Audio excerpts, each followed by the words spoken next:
Herkese salam dostlar. Bugün de yepyeni bir videola karşınızdayız.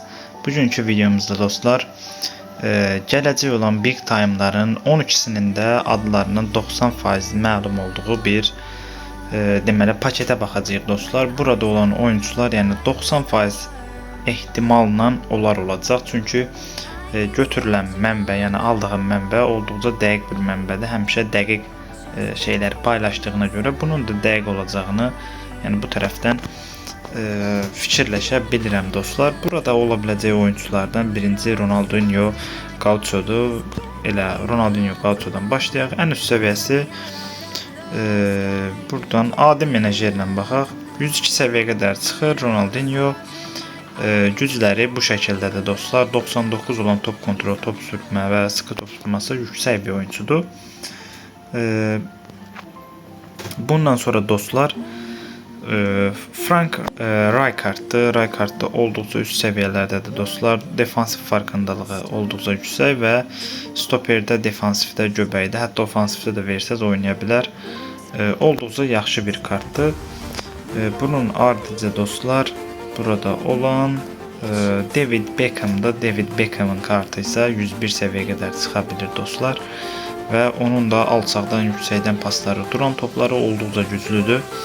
Şut dayanıqdakı, yəni öz yerində David Beckham'ın bu kartı da olduqca güclü bir kartı dostlar. Gəldik digər ola biləcək oyunculara. Romario'dur. Romario 102 səviyyəyə qədər çıxa bilir dostlar. Sürətli, atletik bir oyuncudur, amma boyu çox qısadır, bunu da deyim sizlərə. Yəni bitiriciliyi, ofansif farkındalığı, hızlama və dengesi çox yaxşıdır. Digər özəllikləri çox da yüksək deyil. Sonra Zico'dur. Zico 102 səviyyəyə qədər çıxır və olduqca güclü bir kartıdır Zico'nun. Yəni Zico'nun gələn kartlar həmişə yüksək səviyyəli olur. Bu kartı da olduqca gözəl bir kartdır. Daha sonra Patrick Vieira'da oyunda vazkeçilməz oyunculardan biridir Patrick Vieira. Onun da kartı bu şəkildədir dostlar. Bunun da defansif farkındalığı falan yaxşıdır. Katılımı daha doğrusu, farkındalığı ise aşağıdır dostlar. Dayanıklığı da yüksək olan bir oyuncudur. Bundan sonra Diego Maradona'dır. Diego Maradona 102 səviyyəyə qədər çıxır və Diego Maradona'nın da dostlar bu şəkildə bir kartıdır. Olduqca yüksək səviyyəlidir. Sıxı top tutma, top sürməsi çox qəşəngdir. Hızlanması qəşəngdir. Dengesi duran toplarda 90 və üzərində dostlar gücləri var bu şəkildə. Daha sonra Ruud van Nistelrooy dostlar.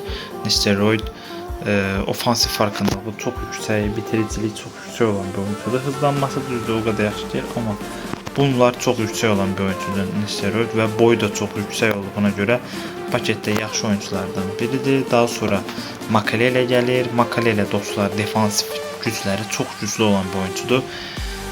Makelele ilə bence N'Golo Kante'dir, yəni bu qədər bəsit danışa bilərəm. Olduqca yaxşı bir kartdır. Təbii ki Big Time kartdır. Bundan sonra dostlar buradan Stojkovic'dir. Stojkovic dostlar çox yüksək səviyyələrə çıxa bilməyən bir oyuncudur. Amma genelde hədiyyə edilə bilən bir oyuncudur dostlar. Bununla duran top, falso bitiriciliyi və top sürmə, top kontrol olduqca yüksək səviyyələrdədir. Lakin digər özəllikləri o qədər də yaxşı deyil dostlar. Bunun da bu kartda yəni pis deyil, amma çox da belə wow kartda deyil. Bunun ardıca dostlar kimdə qaldıq? Lothar Matthäus'da. Matthäus 102 səviyyəyə qədər çıxır.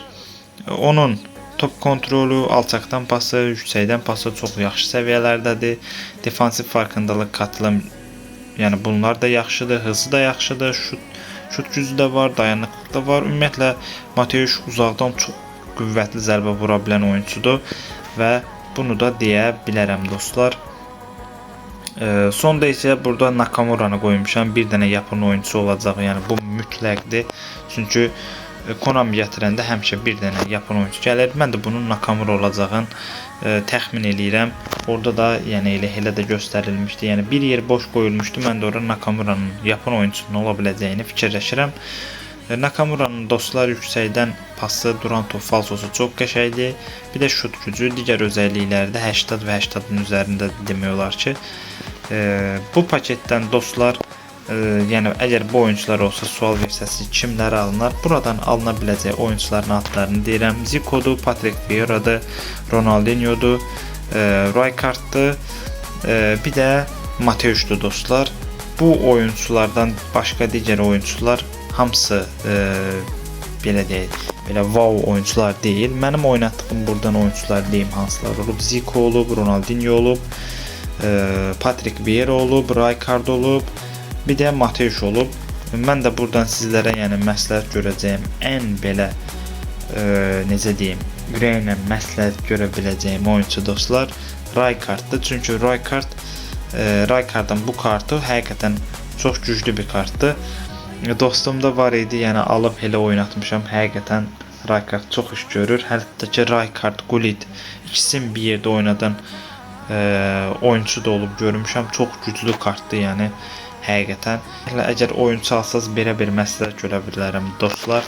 Hansı mövqeyə ehtiyacınız varsa, yəni çıxara bilsəniz o sizin üçün daha yaxşı olar. Yəni sırf bu oyuncu yaxşıdır, bu oyuncu yaxşıdır deyə bilmərik biz buradan. Yəni siz buradan garanti bir oyuncu seçmirsiniz. Sadəcə bu paketin içində olan oyuncular bunlar ola bilər. 90% bunlar olacaq. Yəni orada hansısa 1-2 oyuncuda dəyişiklik ola bilər, bu qədər. Yəni bunlar olacaq. Əgər çıxarsaz, yəni bu oyuncuların səviyyələri budur. Yaxşı olanlar bulardır, pis olanlar bulardır. Seçməli sözləşmənin olub olmayacağını bilmirəm. Əgər elə bir şey olsa, verilsə, yəni qəti şəkildə buradan David Beckham'ı seçməyin. David Beckham zaten sizə hədiyyə ediblər dostlar. Heç bir adı yoxdur almağa.